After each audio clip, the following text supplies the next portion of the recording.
The American people want Congress to act on climate change by more than a 20-point margin. What do the President and Senate leadership think about that? I don't care. I don't care. It's just one of those things. Irrelevant. I don't care. Okay, they don't say they don't care about what the American people think, but they don't. And there's no reason we should expect them to, because the American people don't elect them or re-elect them. The states do, through the Electoral College and Senate elections in individual states. And 31 out of 50 states are more Republican than the American people as a whole.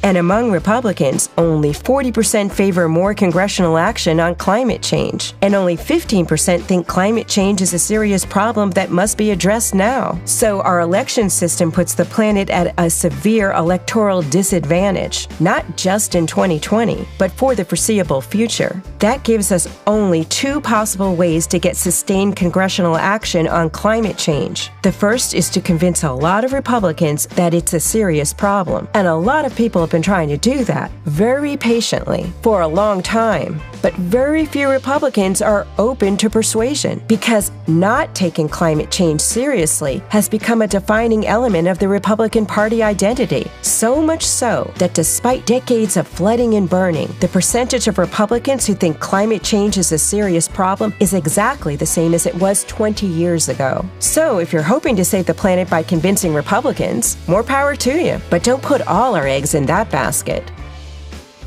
The other way, the only other way to get Congress to make and keep a commitment to address global warming is for the American people to exercise our right to self-government and unrig the election system, get rid of the Electoral College, and put the people in charge of choosing the president and leaders of Congress. Democratism has a plan to do that. Subscribe to this YouTube channel if you haven't already, and then go to democratism.org and sign the petition calling on your local legislators to support a vote of the people to require a popular election of the president and fair representation in Congress.